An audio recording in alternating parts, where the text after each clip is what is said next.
Welcome to that Jameson show. We are live today. Wait a minute. My Venom head's a little crooked here. I got to straighten that out. Can't have a sloppy Venom head to start my my live shows. I'm making it worse, actually, as we speak. I can't maybe... Do we have an intern? Here, we don't have an intern. All right, we're going to have a sloppy Venom head today, but we have so much to do. Let me just introduce my first guest. He was the one vocalizing on that beautiful tune that you just heard, Mr. Jamey Jasta, frontman for Hatebreed. What's up, brother? Extra long straw. There you go. You're getting caffeinated. Podcast today. We're going to do 4 hours. I hope you're ready now or not. Well, you and I've done over an hour together, just sitting and bullshitting. I know. We should always have the mics on. No planning. Yeah. Just go in and do it. Seriously, you've saved my ass so many times to come on the show when I needed it, so I appreciate that because I'm sure you deal with it, with the last minute cancellations and things like that. Yeah. So, I appreciate you rescheduling this because I thought, oh shit, I'm doing to Don what everybody does to me. Yeah, no, I get it, man. And listen, it's like when we come in the city, you try to schedule a bunch of stuff for the same day, so sometimes it doesn't work out. Yeah, and then if one goes late, the domino effect, or So I try to have a backup usually too, but now I'm just getting episodes in the can, and just having them. This is cool that this is actually live, and then you put it out for everybody to listen to or watch. But I've been trying to do them so that I can, just do this Hatebreed record now and and not be taking a break because it's hard to go from one lane to the other. Yeah, and these guys have been cool because I've had to pre-tape some shows because I've been out. So this last time I've been out I was out on tour for 3 weeks in Canada with Nashville Pussy. Nice. Which was a lot of fun. I don't know if you probably know that, Nashville Pussy. Of course, right? and what's funny is I was just talking about them and I randomly I Googled something or whatever and I stumbled on some comment where somebody was mad. They were mad at someone not being in the band anymore or whatever, and they were making the comment. Probably Corey, their old bass player. Okay, well, but it was not because of the music. Yeah. It was because they wanted to see her tits or something, and I was like, this is where we're at with music fans in 2019. Let's face it, we just as men, we always want to see tits. Well, is it about the music or is it how does this affect the band? Was she a songwriter as well? No, I mean, in fact, the girl that's playing bass now, her name's Bonnie, and she's a million times better musician than Corey ever was. But Corey was in those early days when they were first starting, she was a 6-foot-tall blonde. She used to hang out with Lemmy, fully tattooed. She was very cool and edgy. Her and Ryder, the guitar player, who's also female, obviously, they used to make out during the show. So it was a big part of... Right. I think we did Tattoo the Earth together. Maybe. That was heavy drinking then. Yeah. But I just thought that was funny because I remember in the hardcore scene, someone would cut their hair or even Metallica. Remember when Metallica cut their hair? It's all of a sudden you don't like the music anymore because they cut their hair that. It reminded me of that. But Axl Rose just cut his hair, and it's do you not like Paradise City anymore? The hair, I didn't mind his haircut. At first, when I was looking at him, I was like, all right, it's not the look I would, as a fellow ginger, I'm not ginger up top, just in the beard, but it's not the look I would have gone for. But, I was thinking about the cornrows. It's so much better than the cornrows. Yeah. Also, I don't know if you guys can pull up pictures of Axl's cornrows versus Rob Flynn's cornrows, but I gotta say, those '90s cornrows that he had. I gotta say, if we were gonna put them against each other, I think Rob Flynn's cornrows were better and they looked more real, whereas Axl's kind of looked like when you're in the airport and you see that overly sunburned white lady on the way back from the Bahamas, Jamaica or something. Yeah. With the shit. And the kids got it done too, and they're dragging the bag and they're shot. Yeah. But I guess we're not going to pull up those photos. They'll get to them. They'll get to these guys. These guys can find anything, man. But I think that those might be the only two. I'm glad you brought up Axl because it's too tight. Too tight. Yeah. I don't. Wow, there you go. See, Rob's, His were kind of tight too, though. well, he could pull it off a little better, I think, when it comes to the. But I think those are the only two, right? Did anybody else try to rock the cornrows in metal or rock or punk? Or There must have been some early 2000s metal. Did the new Metallica bassist? Oh, Yes. Trujillo. Yeah. Or I was gonna say, what about dude from Offspring? Didn't he try it once? Yeah, yep. He did have the cornrows. That's right. Yeah. So we on the Mount Rushmore of cornrows, I think it's gonna be Axl, Offspring, dude, Trujillo, and fucking Rob Flynn. There you Yeah. go. That's it. Yeah, well, that's So kind how of was the tour with Nashville Pussy? Yeah, it was good. Hold on, there's Okay, it's not Offspring. really. It's more of, well, yeah, he kind of looks like he just came back from Jamaica, right? Like when the tourists in the airport, Yeah. just the braids. That one's not there. That's not quite as drastic. Right, now is that cultural appropriation? It is now. Yeah, yeah. And if we find Rob Trujillo, I'm sure he'd be thrilled to relive that moment in his life. But yeah, So who's in Nashville Pussy, and they got a So it's recent Blaine, album? Blaine and Ryder, who the original two. Okay. You know, Corey Parks, who was their original bass player, like I said, she was a big sex pot, but she wasn't much of a musician, but she was great for the image at the time. Okay. You know, they're Nashville Pussy. They were coming out trying to make a big splash, obviously. They got the controversial name. You got the two hot girls in the band making out, all that stuff. See, they were always so good. Well, Like see, he just got like braids. he just has the pigtails. Yeah, pigtails. See, when Nashville Pussy would get booked on something like big, and then we would get the excuse like, oh, the name Hatebreed. I go, well, then how come Nashville Pussy? So it was always great to like kind of use that, but it never worked. You know, like you never, oh, they got booked on whatever. I don't know, Conan O'Brien. Well, Conan won't book you because the name is Hatebreed. Right. But you'll book Nashville Pussy, but now they block it out, which, by the way, did you see this fucking... The Rolling Stone thing, yeah. They Joe asterisk asterisk asterisk asterisk Yeah. They block out cock. They had to do that on purpose just to make us crazy. It had to be. I think when you're a media outlet that desperately needs hits and like putting, you know, like the Boston Bomber on the cover didn't work to save the subscribers or whatever it is, now it's like your go-to is like lists. Yeah. Like, let's do the list and piss everybody off and get everybody talking. And now here we go again. Now we're fucking talking about them again. And this is like an old list or something. So, I mean, there it is. Joe I'm not going to talk about this list on my podcast, but I thought, all right, we'll talk about it on Don's. I'm going to refuse to give them any publicity on my show. No, this is it. That's all we're going to point out. just how incredibly woke they are. Rolling Stone. And people get on me about not knowing Bob Dylan's catalog and not ever giving Bob Dylan a chance. And so I went and we probably can't play his music on here, right? Like We can play anything. Yeah. So I went and I tried to listen to this song. And so people tell me, like, what I do is, oh, you're just screaming. But, like, I put a lot of work and effort into my lyrics. And I do have songs where, you know, I don't scream. I kind of scream and sing, right? But to me, like, all death metal is better than Bob Dylan. Like, pretty much everything out there is, and I'm sorry, it's no disrespect, it's just not my thing, but I'm wondering, like, are we hearing the same shit? Like, could we, you know how some people are colorblind? Yeah. And they literally can't see what you see, right? Sure. Maybe is that like with hearing? Like, if it's so fucking... That's a generational thing because, you know, like, to me... Wings is a billion times better band than the Beatles ever was.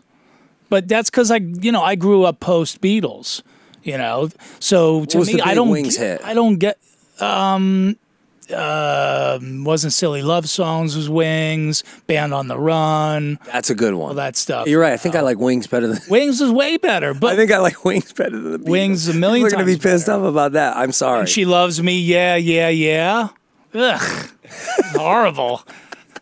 But then I hear it in the music that I love. I hear it in Black Sabbath. You know, I hear it in, you know, the roots of the heavy metal that we grew up with. So I know it's there. I love when people try to give you that reason. Like, you wouldn't have Black Sabbath without the Beatles. All right, well, I wouldn't have fucking ketchup without tomatoes. I don't fucking eat tomatoes. I'll eat the shit out of fucking ketchup right now. I'll drink it. I love that. I fucking hate a tomato. So what you're saying is... Tomato comes on my shit, I'm fucking tossing that Beatles are the tomatoes of the music industry.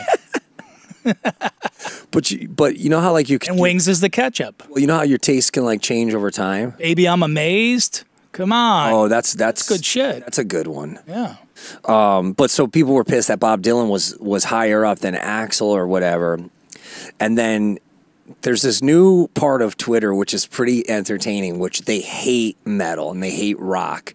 And it's only getting worse because of the recent sort of I guess upswell of people like, hey, there should be rock at the Super Bowl. There should be, you know, more rock songs in movies. There should be more metal songs in commercials, things like that. Right. So that just ignites like all the Shakira fans. Snyder's all on fire about that.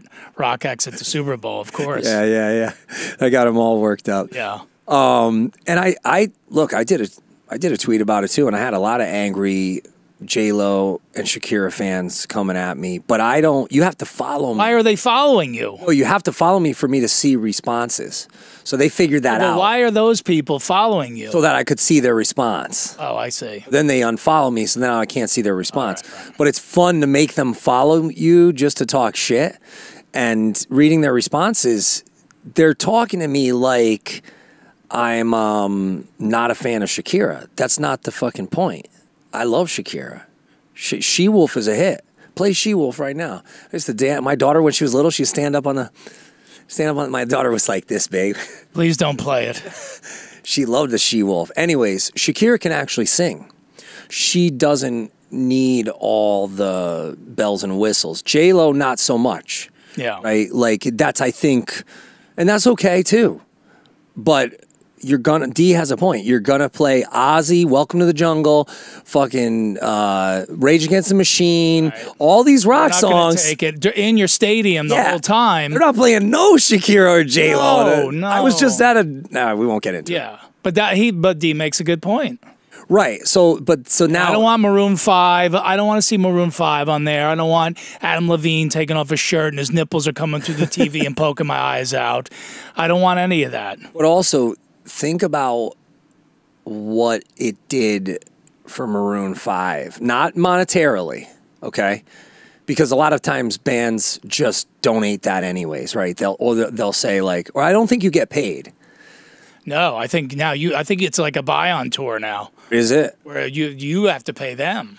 Well, I don't know, but as far as your perception of what the reaction was, my perception was that it was overly negative, where the manager had to say to the band, don't go online. Yeah. Now, the uptick in the streaming and the uptick in the album sales or whatever, fine. But do you need the money to be mercilessly mocked and have the majority of anyone who knows how to use the internet, their collective conscious pretty much agrees that it was negative. Yeah. But yet, D and other people want, you know, these bands to do it. I think rock acts will get a positive response. Okay. That's who's watching the Super Bowl. Okay. I would like that, and I'll accept that. But I don't know for sure. Hatebreed gets the invitation. You're not saying doing yes. it. You're not doing it. But we would never get the invitation. But in a fantasy world or whatever, where you only have that one shot to make a first impression, I think you guys have enough anthems. I think, yeah, but you got to lip sync. I think don't sacrifice your credibility. You have to. That's the deal. You have to lip sync. That's the deal. So J-Lo, that's standard for her, and that's fine. I'm not saying that's standard for a lot of those artists. I'm not saying she should. But another thing that people think is that they think that we're saying she should get up there and hit a bunch of bad notes and make a fool out of herself. No, we're not saying that either. What we're saying is the bands like Slipknot and Metallica, we feel from having played with them and toured with them or knowing them or interviewing them, whatever, we feel that lip syncing is beneath them. That's it. You don't have to, it's not a knock on artists that lip sync. It's just, it's something separate. It's only, my tweet at least was only in relation to those two bands. I think lip syncing is beneath them. Yeah. And you had another tweet that caused a lot of controversy, but we're not even gonna rehash that one because it's. Do you agree or disagree? I mean, yeah. Hey, listen. Yeah. That's what opinions are. They're absolutely, but not on Twitter.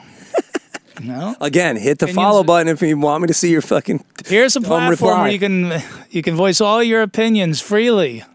Right, but on here, for the most part, we're preaching the converted. If we were given on this thing, we can say what we want. Right. This audience, the people that subscribe to this, which, by the way, I appreciate the people so much that subscribe to Compound Media and who, send out support for this show and all the other shows as well. And it means more because these are people laying down money, as opposed to just people who go, oh, this guy wrote something stupid about Shakira, then they follow you for 5 minutes just so they can shit on you, and then they bail out. At least the people that, if you get a critique about something on this network, it's at least somebody who's got their money where their mouth is. So I always appreciate that way more. Absolutely. The funny thing about people quote tweeting you, though, is that when they do that, their followers see your stuff, and it's pretty split. Like, then all of a sudden you get half of their followers who agree with you, and then their own friends are agreeing with you, and then now they're in an argument with their friends. They thought their friends were going to shit on you, but then their friends follow you and actually are like, yeah, that Slipknot and Metallica probably wouldn't lip sync, and why should they? They're great live bands that, made their careers off of being intense and really playing it, mistakes and all. And that's, I always respected that about Metallica. It's like, they'll put up a show right after. Like, here you go. Here's a whole show, live, mixed, everything. Right. And fans can say what they want. I think that's pretty fucking punk rock. Yeah, but I think the reason that a lot of these pop bands have to lip sync is because there's 800 backup dancers, there's tons of pyro, there's a million different, things on tracks going on. So, if you just put a band like Metallica out there, play for 18 minutes straight, that show's they don't have to lip sync. They could be playing live and you could still have all the pyro and all that stuff, but you don't have to lip sync or have a million pieces of music on track. They could just play straight up, and Dee makes a good point. Like, if they're playing this music in the arena anyway, why wouldn't you have these bands come on and play live? But, I guess they're afraid of the controversy. I've seen some acts that do pretty complicated dance routines while they're singing. Some can pull it off, some can't. You have to have like superior breath control and a real knowledge of, like, I've been to a bunch of different vocal coaches and different singers that coach, and they're always like, plant your feet, plant your feet. So like when I do a tour, like if I do a Jasta and Friends tour where I have to sing some of the Fear Factory songs and Dino comes out with me, right, I know at those parts that Burton's voice, has to hit these notes and I got to plant my feet. So in that situation, if J-Lo's got a very, involved dance routine, I get it. You gotta lip sync. Plant your ass. She can't plant her feet. She's gotta like do this, dance routine because that's her strength. You play to your strengths, right? Like, she's a great dancer, so she's gonna play to her strengths. I don't see the point of rock bands. I mean, sure, you could have dancers like Motley Crue had dancers. Like if you wanted to do that, fine. If Motley Crue did the Super Bowl and they want to have dancers up there, great. But I hope that they would really play. Yeah. Scott Ian's wife. Yeah, she danced for Motley Crue. But they were also backup singers, so they were... Oh, right, yep. They did have a function other than that, but... Yeah. I forget what they used to call them. They had a name. Really? Ruettes or something. I don't know what they call them. But yeah. No, I get it, man. Yeah, it's... I mean, I had Angry Vince people the other day. I said, hey, call into the show. Who wins? Michael Starr or Vince? A lot of people were saying Vince. I couldn't believe it. Wow. I said, really? With the latest beef? Yeah. Oh. Yeah. But the thing is that, like, Vince, the one thing that Vince Neil has, and for people who hadn't seen it, there was a little back and forth between Steel Panther and Motley Crue, because they, Michael Starr from Steel Panther, who we just had on the show, made a joke about Vince Neil, and you know, there's a lot of jokes about Vince Neil, and of course, Motley Crue made their own jokes about him back when they fired him in '94. So, but then Nikki Sixx came to his defense, and it was a big thing. But the thing about Vince is, the guy has not a care in the world. None. I mean, you know those kind of people who like you're just like they have not one care in the world. Yeah, and that's how Vince is. He couldn't care less. Why would he go out and do a final world tour at 300 pounds when he could have went out, you know, closer to the Vince that we all remember from the first couple albums, you know, where you like almost whacked your bag to the inside sleeve of Shout at the Devil. They were so good looking. You would have hit it from behind if he was shaved. Yeah. And the lights were dim. The guy doesn't, you know, when we did the Monsters of Rock cruise a few years ago, Vince came on. I was sitting with, doing Eddie Trunk's radio show from the cruise, and I'm sitting there, and Vince walks up. He's wearing a Hawaiian shirt, pink shorts, Crocs, and he's got a fruity, like one of those pina coladas, like umbrellas and stuff in it. And I just looked at it and go, not a care in the world. No fucks. No fucks given. Doesn't care if he looks like a bad tourist at a Hawaiian luau. Like, not a care. And I wish I had a little more of that in me because I overthink everything. But he wouldn't care if Michael Starr made a joke about him. Nicky has no band now, so now he has, you know, time to comment on shit. Right, yeah. You know what? A big check. When a big check comes in, that's when I can, like, kind of see it Vince's way, right? Like, then you go, oh, yeah, let me go out and eat this. Or it's midnight? Yeah, let me order 2 pizzas. Only when I get a check do I do that. Right. And then if it, like this last tour with Dropkicks, you're doing a 30-minute set. You're getting good money. You're in big theaters, small arenas. You're done. Your night is done. Your work is done. The meet and greets before the show, merch is flying out. You couldn't give 2 fucks what someone, you know, wants to say about you. Right. But then when you don't get an offer like that, or you don't get a check, or the check is little one quarter or the next quarter, whatever, then you're like, oh shit. Complacency kills. I gotta get in the gym. I gotta book a tour. I gotta do this. You know. So maybe with Vince, he's just always I would imagine that fucking residual. Like, what was this commercial I just heard Livewire in? Oh wow! Yeah. If he kept his pub on that, if he wrote that or co-wrote it. Well, that's fuck you money. Well, the thing there's 2 things.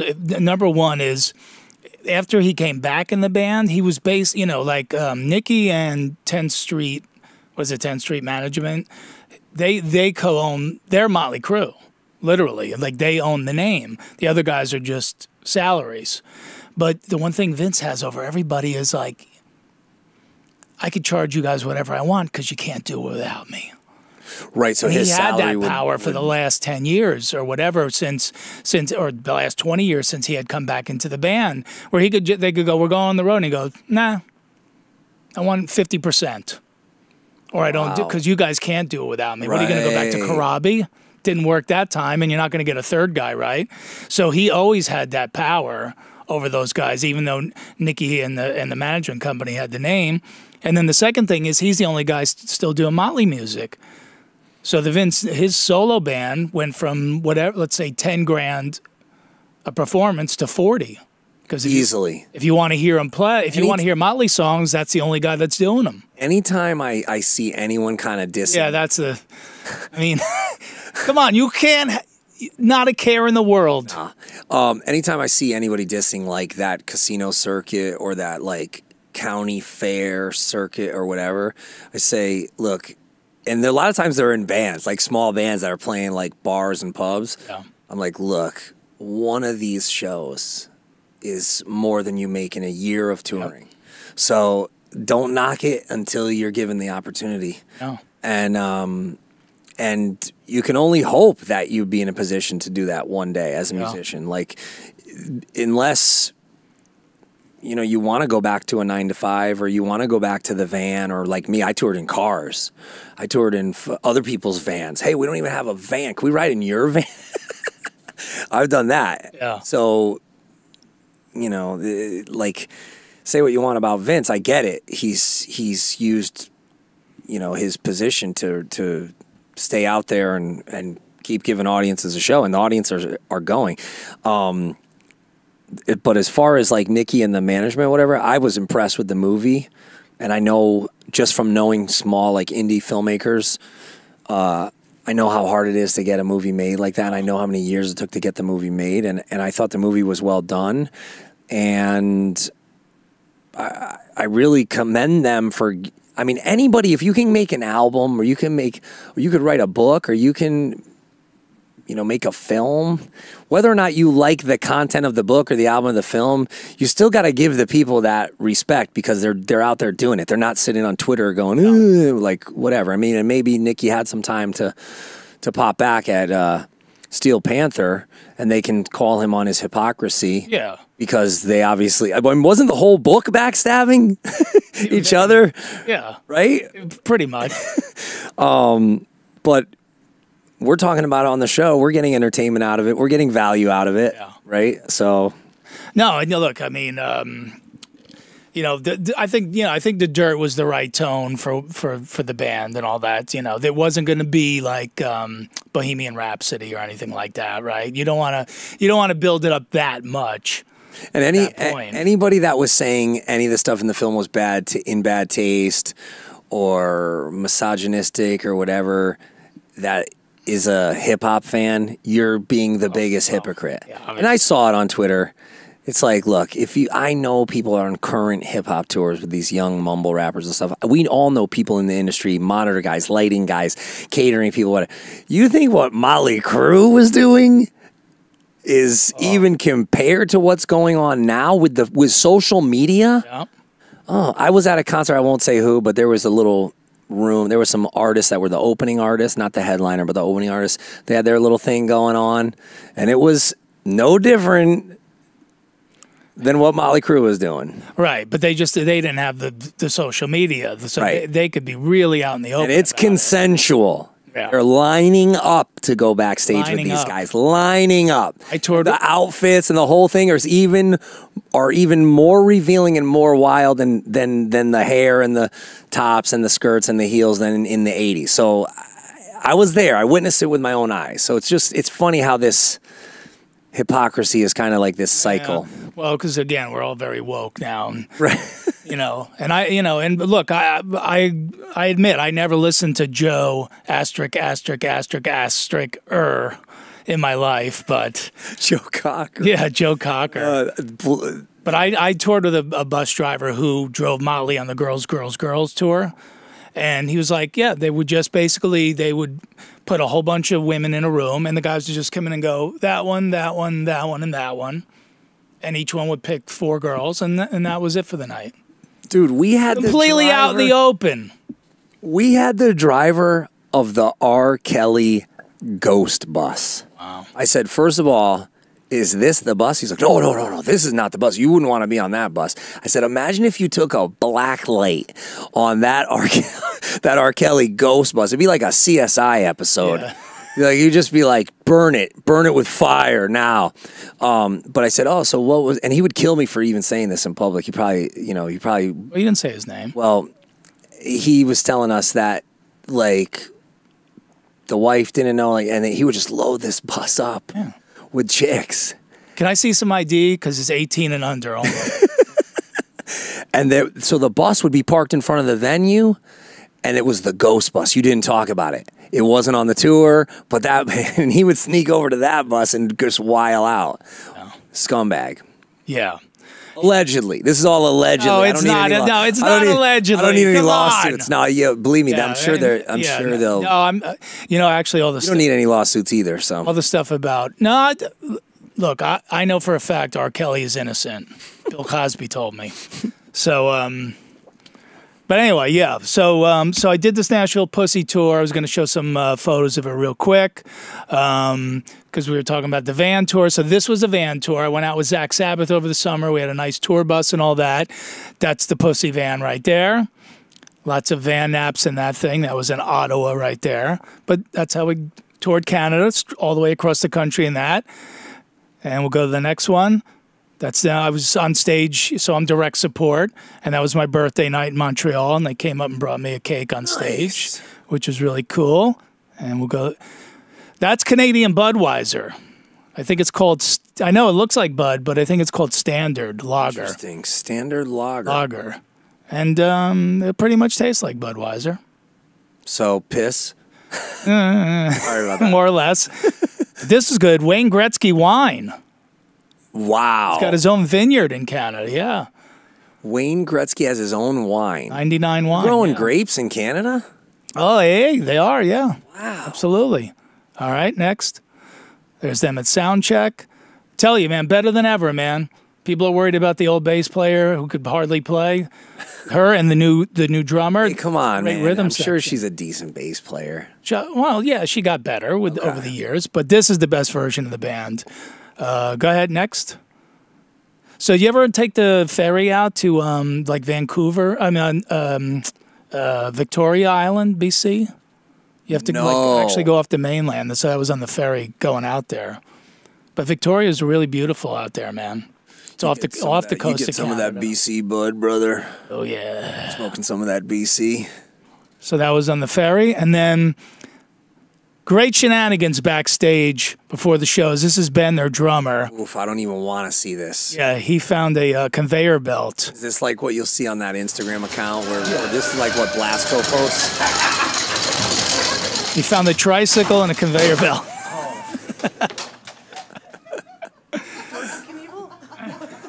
And the crowd goes wild.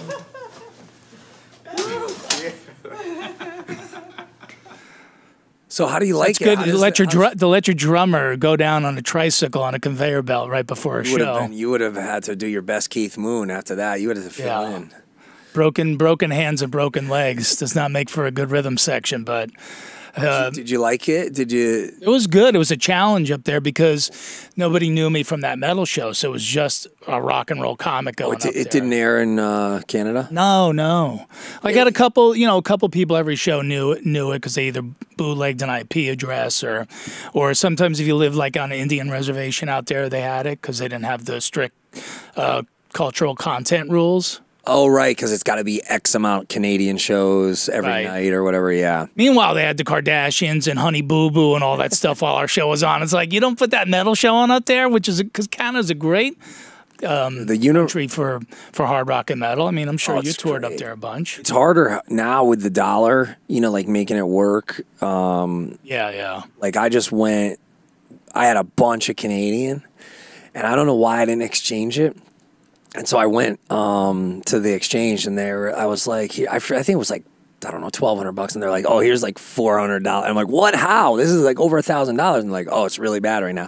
So I was like, all right, I'm going to hold on to it. So we were going to Niagara Falls on a little vacation, and I was like, great, this is perfect. I'll get rid of all my Canadian, and I called the hotel. I said, hey, I'm going to put the hotel on a credit card, but then can I pay cash? They said, yeah, no problem. It's going to be whatever, like for 3 days. It wasn't that much. It was like, I don't know, 700, 800 Canadian. It was for a really nice hotel, too. And so I was like, oh, this is perfect. So then I go there, and there's a fucking casino next door. We go in there, and I won $3,000. And I was like, no. What am I going to do now? Like, now I'm leaving with more fucking Canadian. And then when I went to go exchange in Detroit, they're like, yeah, that's like only $1,200. I'm like, fuck. I'm like, no, I want to wait. So do I wait to hope that it's going to be 1-to-1? If I was you, because you tour Canada regularly. I don't. No? I haven't played in a long time. And then I was, when we went for Heavy Montreal, I was like trying to find shit to like buy. So I bought this fucking watch. I spent all this Christmas shopping in Canada. I bought this fucking watch, and then I got home. I was like, oh, I got that awesome watch, and it's like one of these ones that like tells you how much you sleep and all this shit, like all this like different data, and it's got like this crazy app, and you got to sync it to it, and it was super expensive. And so then I go open the box, and the shit's broken. The fucking screen's all broken. I'm like, no, and then they won't take it back. I tried to go to one of the stores that they have here as well as in Canada. They wouldn't take it back, and what a mess. So yeah, anybody wants to give me that, any Canadian bands out there, you want to give me that 1-to-1 rate? Well, maybe... Or is that illegal? That's probably illegal. If you play Detroit, then you could just zip over the border, do some Christmas shopping. Go to Windsor. I thought about that because a lot of people came over from Windsor. Shout out to everybody who came to the Detroit show with Dropkicks and Clutch. A lot of people from Windsor came over. How was that tour? It was great, man. But again, it's like complacency. Cool difference kills. Between the bands. I love tours like that, man. It was Dropkick Murphys, Hatebreed, and Clutch. Yeah, it was a lot of fun. It was great. I love seeing the smiling faces, the families, and everything. It's nice because sometimes with the bigger metal tours, people have heard of your band and they're just kind of set in their ways. Like they're like, okay, I've seen them on Ozfest, or I've seen them with Slipknot, or I've seen them with Five Finger Death Punch. And unless you have a new current song that they like, which luckily most of the time we do, maybe in between Self-Titled and Divinity, we did some tours that we weren't able to win as much of the audience as we wanted to, but in the last 5 years, I feel like we really have. But you're always going to get these people who, I was just talking to Rob Flynn about this on my show. We call him the nacho, the nacho guy. He's sitting there, he's eating his nachos. You're not winning him over. He's there for Ozzy, or he's there for System or Disturbed. Right. And no matter what you got, sometimes you can. I've won him over. I've won Nacho Guy over at the end, where he gives the nacho cheese covered horns at the end. And I love that guy.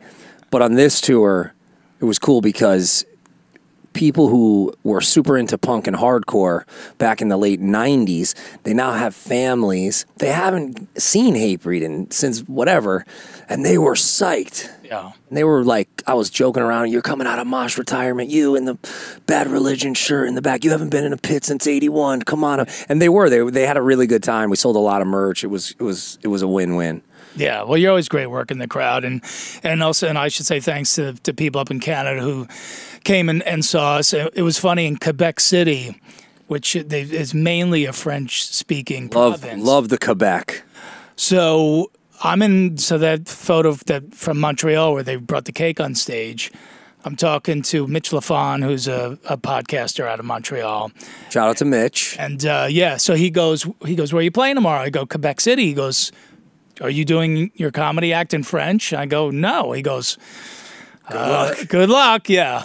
And I'm like, why? He goes, they basically only speak French there. So I'm like, oh my God. Now I'm like, what am I going to do here? Like it's hard enough opening for a band speaking English, right?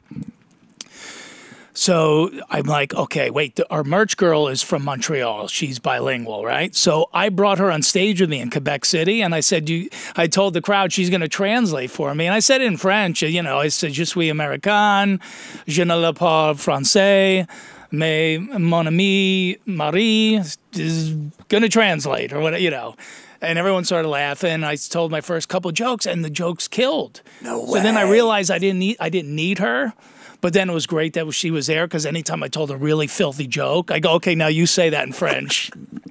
And she was like 20, and she'd be like, I don't know how to say twat in French, So, Le twat. Yeah. You should call your next special that. Le twat, yeah. So how long was your set? Half hour. Great. And it's sex, drugs, and rock and roll, and she stayed up there. I think she was half the shift. She was talking about me. Yeah. Anyway, but I didn't care because it gave an extra layer of comedy anyway. That's great. So it was really fun. But then right after that, so I flew right from the last date from Vancouver down to L.A. to jump on a cruise that if it continues on, this was the first one ever that obviously Hatebreed would be a natural fit, the Mega Cruise. Megadeth Cruise, and shout out to Dave Mustaine. Had a nice turnout there, as you can see. That's the sail away. That's great. Unfortunately, Dave couldn't, be there because of, his health, beating cancer. And yeah, I just got a really nice email from Dave, and shouts to Dave and Justice and the whole Mustaine clan. And Elektra was there. Elektra, shout out to the whole clan, because I covered Holy Wars for the new Jasta album. Oh, cool. So I wanted to get Dave's blessing, and we were right about to master, and I said, you know what, I don't want to put it on the album unless I get Dave's blessing. And Joey Concepcion and Charlie Belmore and Nikki Belmore, they really knocked it out of the park. There's a reason why a lot of bands don't cover Megadeth. And it's because it's very challenging, and they're super technical. And you picked probably, if not the hardest, one of the hardest. It's one of my favorite songs of all time, and I actually think it's the best thrash song of all time. It's my number I would one. agree with that, yeah. Thank you. I do get a lot of upset Metallica and Slayer fans when I say that. Now, don't get me wrong. I think Slayer has more bangers, and I think Metallica has an equal or maybe slightly deeper catalog of bangers and hits and anthems. Yeah. But as far as overall dynamics and sort of like the genesis of what would go on to be kind of the breakdown that a lot of bands would sort of mimic and take little ideas from, and also having the melody and also having the thrash and the attack. No, it's like the Richard Pryor of thrash. Like, you know, like some comics are just straight up monologists. Some are physical comics. Some are do impressions. Some do character. Richard Pryor did all of that. And that's the same with that song. That song has every element that you want in a song, but it's not crowbarred in. Exactly. It all flows. And it's really like almost like a classical song. It builds, it moves, but none of it sounds contrived. It all sounds perfect. It all fits together perfectly. You know it instantly. You can hum the solos. Like if you and I, we know the solo right now off our head. Sure. Off the top of our head. So, and then being able to not only showcase these guys' talent, Nikki and Charlie and Joey Concepcion, who's any of these guys could be in any of the biggest bands right now, but also challenge myself vocally. And, you know, when I sent it to Dave, I was worried and I hadn't heard back for like 4 or 5 days. And I thought, shit, you know, I wonder if he likes it. And then he just wrote this really like nice glowing email back, which was great. And a lot of people had said, you got to get Dave for episode 500, which I don't think is going to happen. He's got an open invite, of course, if he wants to. And I would fly down there in a minute to get him on. Yeah. But it was really cool for him to respond, and I think people are going to really dig it. I wish that I could play it here on the show. I wanted to play some new stuff for you on the show today, but we're doing one last like little tweak to the master. I want to talk about Lost Chapters Volume 2, and I want to talk about your podcast before we run out of time, because you and I get going, and it's like... I know, has it already gone by? Yeah. Hours go by, but I did want to show you this one photo. So skip ahead, guys, to the last photo. So Lamb of God was on the cruise, and, you know, great as always, of course.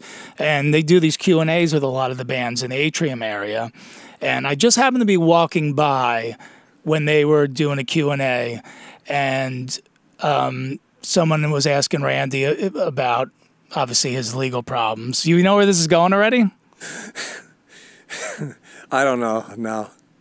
So Randy said, when I was in prison in Prague for the legal problems that people know about, that, you know, they threw him in a cellar, in the basement, in a cell down there, and luckily justice prevailed, and Randy's, you know, did not spend 10 years or more in jail for what happened. But you know, he wrote in his book that you know, I sat in the cell, and after a few days of being down there, a guard came down that I hadn't seen before, and he ended up being a fan of Lamb of God. He was a big metal fan, and he would bring me like extra food and cigarettes, even though I didn't smoke. But he said he was the only guy that treated me like a human being while I was in prison, and he wrote about it in his book. He said, if I ever see this guy again, somewhere down the road in my life, first beer's on me. So he comes on the mega cruise, and first person that comes up to him is the prison guard. No way. From Prague. And they introduced him to the crowd at the meet and greet, at the Q&A. And I was just happened to be standing there, and I shot that photo. What a moment. Of him and the guard reuniting for the first time. And Randy bought him and all his friends beers. Wow. And everybody else on the boat, because that's at about 3 in the afternoon. Yep. I saw that guy at about 7 o'clock. Oh, he must He have was been. Staggering, because everybody on the ship bought that guy beers. Yeah. For being a real human being and being a hero to us metalheads. So A lot of highlights to that trip. That's amazing. Bands were all amazing. Overkill, Testament, Metal Church, Doro, Anthrax. Everybody was great. Phil Campbell from Motorhead with his kids. That was the moment of the whole cruise right there. That's awesome. I know how close you are with Randy, so I wanted to make sure Randy. we touched on that as well. But that's great. That warms my heart. That's great. Like, that is the type of stuff that happens on these festivals and cruises and everything. Like, we had so many great memories from the Motorhead cruise. Like, I actually was just thinking about that the other day, and I'll still see people like from the cruise. And they bring the photos, and you don't realize that while you're doing it. Like, you don't realize that you're making these lifelong memories, and that people, your music, it does make people's lives better, or your kindness, or even just chatting with someone. They remember that. And Randy's just one of these salt of the earth guys. Like, I actually just did a song on the New Lamb of God. I sang on the New Lamb of God, and it's shit's hard. Wait till you hear it. It's a banger. And with their new drummer, Art Cruz. Art killed it. Sounds great. Who's a perfect fit. Perfect. I feel, in so many ways. Like when you lose a piece, and it's like you get somebody in, you go, okay, that's good. But Art's kind of like, wow, that's a perfect fit right there. I agree. I mean, do you remember when Testament did The Gathering? Yeah. And Lombardo's on there? Yep. And he just brought it to that next level. Yeah. I think Art could do that with this one. I really kind of felt the similar vibe. But do you break? Should I break Art's balls about like the little? Does he have like the little baby symbol that looks like a CD? Right, yeah. The little. What is that one called? Like that? It's like that thing. Like, what is that thing over there? Like, that's holding. Well, that's an ashtray. Yeah. What is that one of Adler's symbols? It's an ashtray. Hey, look, I like Adler. I like Chris Adler too. Shout out to he's phenomenal. Yeah. But look, if you're gonna if you have to replace somebody, yeah, that's as close of a fit, I think, as you're gonna get. Yeah, because you're gonna get all the technical aspects, but you're also getting a hard hitter. Fuck yeah, and a guy who's in Prong, a ton of experience. Yeah, Prong, and that was the last time I saw him with Prong. Hard. Speaking of which. So let's shift to your podcast, man, because you've done, I think, just over 17,000 episodes now. But the one that really blows me away, because you have the gift of gab, and you always have. I mean, people that have paid attention to your lyrics know that that you always have a message along with just making words rhyme at the end of a sentence. You always have a deeper meaning to all your words and the things that you talk about in your in the songs. And I feel like that's where the podcast has gone, man. I don't know if anyone said this to you, but I really noticed it on the one with Tommy from Prong. Oh, thank you. You guys rapped for like 2 hours, and I couldn't, and I was excuse me, I was on a long drive to a gig, and I couldn't turn it off. I didn't need a break. You become like a philosopher, man. Thank you. Seriously, like there's bits of wisdom in that between the both of you where I was like, wow, I really never made me think about my life in a different way. It wasn't just a conversation about music and how I was doing the second album, how I was doing the third album, how was the last tour, man. You've really become like a philosopher. Thank you. No, well, he's one of these guys that I always appreciated, just kind of his blunt honesty and his take on things and kind of his viewpoint of the world, because not only just in his lyrics as well, of course. Yeah. If you read real cynical. Yes. Like, let's break this shit down to what it really is. Yes. And so me coming from like needing to be my own drill sergeant constantly, because I'll go into a very dark place if I don't look. I was in dark places. I did things not that I regret, but I go, who was that person that was doing these things way back when? And it's kind of coincides with the lyrics, right? Because when I made that massive shift in my life with perseverance, with wanting to be there for my daughter, wanting to provide, I thought, wow, especially because I saw it on the first album, I'm like, wow, there's hundreds of thousands of angry people out there that don't have an outlet. Yeah. And then it becomes this cycle of negativity that they can't break. So if I'm going to sing about something, and if words have power, and if I believe that words have power, I really need to do something responsible with these words, not only for myself, but for the people that are listening, so that maybe I could be the compass, right? Like maybe maybe I won't be the one to make this huge, massive change, but maybe I can point someone in the direction to make the change, and that will sort of give me purpose or give me sort of a feeling of like what I'm doing isn't a waste, right? Or what I'm doing isn't hurting.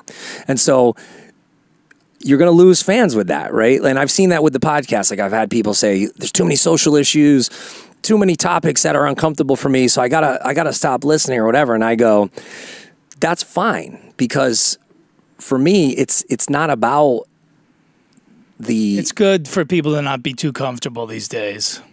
I agree. And also, it's not about what I think the listener is going to think. Because if I did that, I would be constantly self-editing and it wouldn't be authentic. And so, and also, I know everybody says, oh, we're unpacking ideas and we're trying to have a more nuanced discussion. I know everybody says that and it sounds cliche.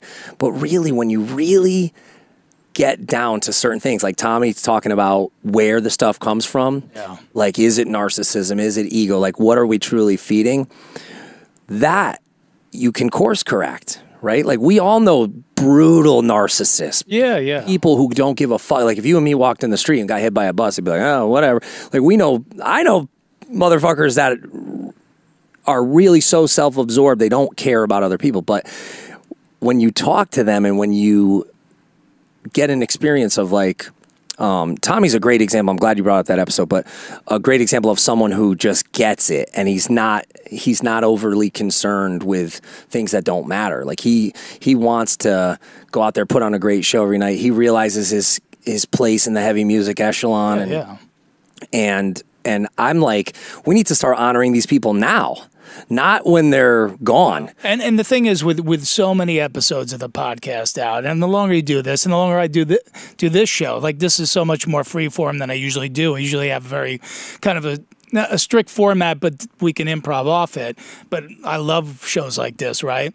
But if somebody feels like you're getting a little too bogged down, then you could go listen to the episode with Kenny Hickey, right? Typo, and laugh your balls off for an hour, right?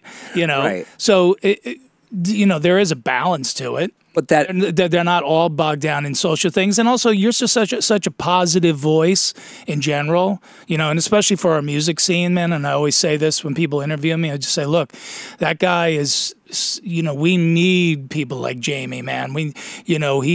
He comes from the old school of like, you know, Alice Cooper and, you know, who taught Rob Zombie how to sort of be a spokesperson for the genre, and to make it more than to show people we're not the stereotype of the meatheads or, you know, these barbarians, that we could actually use our minds a little bit and think. But again, you know, for people who are fans of yours, they mostly know this from your lyrics. But yeah, again, you know, you've created so much content with your podcast, which is the Jasta Show, which we have a still of that we should put up there real quick. There it is. So find that. Find that and subscribe, because it's, you know, I've been on a bunch of times and I'm a fan. I really appreciate that, Don, and I can say the same about you and the opportunities you've given bands, and especially with that metal show. I've had so many people, even still to this day, say, I had you wrong. I had no idea. I thought that all hardcore is just this mindless, you know, music about vengeance and all this. And it's interesting once people make that deep dive and they go, without you, I wouldn't know these other bands. That also feels good, and it feels like, you know, you're just having that little bit more of an impact than you would expect. But going back to the thing about talking to people who are not like us, is like we come away with something, right? Like even when I have a guest where people go, oh, they're so fucking full of themselves, or they're such dicks, or I hate this band. They listen and then they come away with something. Yep. And so you can't have that block up. Like, I think that's the beauty of podcasts, is it's not like how we've done shows in the past. Not that there was anything wrong with Headbangers or that metal show. It's just we were given this very finite period of time to fit only so much content in, and we had all sorts of censors, restrictions, ads that we had to do and whatnot, and that we weren't sharing in the revenue. And now the gatekeepers have changed, the content creators have changed, and it's, I believe, like the more the merrier. Like people go, oh, there's too many podcasts. I don't have enough time, dude. Like yesterday, I listened to like 7 podcasts. Well, it's not that there's. Look, it's just the same with musicians and bands. Sure, there's tons of them, but there's a certain amount that will just rise above the fray. That's all. Same with comedians. There's a million comedians, but there's only X amount that kind of have made a name and a mark. Until but also there's some that have been denied the access because of the backwards fucking industry and because of the censors and because of the people that try to keep artists and the creatives down. And that's why I love having the platform for the podcast, because, and going back to like honoring these people now, like when someone dies, like everybody's like, oh my God, this, that. I'm like, no, we're doing it now. Like I love Tommy Victor. I love Prong's catalog. I love Milla from Creator. Like I remember when Headbangers was going to play Violent Revolution, and it was a return to form for Creator, and then the albums since have been just better and better and better, and luckily they have a great team and they have a label that supports them. But for the bands that aren't going to get that push, they're not going to get that magazine ad, they're not going to get that TV commercial during whatever. Some of them have been forgotten, and that's why podcasts rule, because you can go and you can, that's what I did with that metal show. Yeah. I'd be like, oh my God, let me go listen to fucking Quiet Riot. Or one time I ran down a whole Rat. I had booked Rat once and lost my ass. And I forget who you had on. I think it was Warren DeMartini. Did you have? We've had Warren and Steven on, yeah. Maybe, yeah. And I went down this like Rat rabbit hole. We even had the Blots on. Blots, shout out to Blots. I had to pick him up from the hotel. He was so bummed. He's the Blots. Yeah. So we got 2 minutes left, so okay. I want to make sure we talk about. Oh yeah, Lost Chapters 2. It's online and available December 13th. It's got. Is a pre-order available? Pre-order up now. Martyrstore.net. So this is Jasta. This is not Hatebreed. Not Hatebreed. This is the third Jasta solo joint. Yep, and it's the second of two like chapters, right? So and that's going to include the Holy Wars Punishment Due cover. Yep. Lots of special guests. Max from Sepultura, George Corpse Grinder from Cannibal Corpse, Jesse Leach from Killswitch, Matthew K. Heafy from Trivium, Billy from Biohazard, Zoli from Ignite, Frankie from Amir Kirk from Crowbar, and listen, the fans made this possible. People made this possible. Whatever, if you got a song in you, if you got a poem in you, if you got a book in you, if you got a script or a screenplay, just put it out. For years, I always kept these ideas back. Oh, they might not like them. No, there's no more time to waste. Life is short. We gotta prop up the artists that we love now. We gotta put out the songs, put out the content that we want now, and that's what this is all about. So, and then new Hatebreed is in pre-production. Yep, and we're gonna be Zeus is producing again, and it's gonna be on Nuclear Blast. How do you say nuclear? Nuclear Blast. Okay, nuclear. What are you, George Bush's son? People hate when I go nuclear. Nuclear. I'm from Ronkonkoma. I go nuclear. That's gonna be out. Nuclear Blast. Spring 2020, and we got a world tour booked, and it's going to get announced, I think, mid-November. Well, cool. Everybody check out hatebreed.com. JameyJasta.com. JameyJasta.com. JastaShow.com. The Jasta Show, My World Tour of White Plains, New York starts next Friday, November 1st. It's one night only, but 2 shows. That's why it's a world tour. Come see me there, whiteplainscomedyclub.com. That's it for that Jameson Show this week. Thanks for checking it out.